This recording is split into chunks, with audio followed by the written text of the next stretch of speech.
महाकुंभ की शुरुआत हो चुकी है और इसी के साथ आप लोगों ने ये नाम नागा साधु अवश्य ही सुना होगा। ये नागा साधु है कौन और ये कहाँ से आते हैं? नागा साधु से रिलेटेड ऐसे ही कुछ प्रश्नों के आज उत्तर जानते हैं। और अभी तक अगर आप लोगों ने मेरे चैनल को सब्सक्राइब नहीं किया है तो अवश्य कर लीजिएगा। नागा साधु सनातन धर्म के एक विशेष प्रकार के साधु है जो अक्सर अत्यधिक तपस्वी और योगी होते हैं। इन्हें नागा इसलिए कहा जाता है क्योंकि अपने शरीर पर भस्म लगाते हैं और सदैव नग्न अवस्था में रहते हैं। इनका जीवन तपस्या, साधना और ध्यान पर आधारित होता है। दोस्तों, नागा साधु बनना बहुत ही ज्यादा कठिन है, बहुत ज्यादा मुश्किल है। कौन नागा साधु बनने योग्य है? इसका चुनाव अखाड़े करते हैं। इसके बाद उस व्यक्ति को अखाड़ों में प्रवेश मिल जाता है। नागा साधु बनने के लिए सबसे इम्पोर्टेंट है ब्रह्मचर्य। ब्रह्मचर्य की परीक्षा में सफलता प्राप्त करने के बाद किसी भी व्यक्ति को 5 गुरु से शिक्षा लेनी पड़ती है। उसके बाद व्यक्ति को सांसारिक जीवन का त्याग करके आध्यात्मिक जीवन में प्रवेश करना पड़ता है।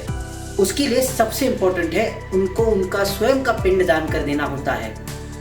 नागा साधु भिक्षा में मिली हुई चीजें ही खा सकते हैं। यदि किसी दिन उन्हें भिक्षा नहीं मिलती तो उन्हें भूखा ही रहना पड़ता है। नागा साधु अपने जीवन में कभी वस्त्र धारण नहीं करते। उसकी जगह पे वे लगाते हैं भस्म, क्योंकि कपड़ों को सांसारिक जीवन का प्रतीक माना जाता है। जो भी व्यक्ति इन नियमों का पालन करता है वही नागा साधु कहलाता है। दोस्तों, नागा साधु सिर्फ तपस्वी नहीं है, ये बहुत बड़े योद्धा भी है।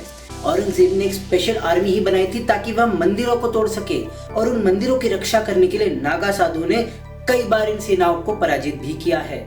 आप लोगों ने नागा साधु को कभी भी ट्रेन, बस या ऐसी किसी जगह पे नहीं देखा होगा, लेकिन जब भी कुंभ मेले का आयोजन होता है तो इतने अमाउंट में कहां से आ जाते हैं? इस प्रश्न का उत्तर मेरे पास है।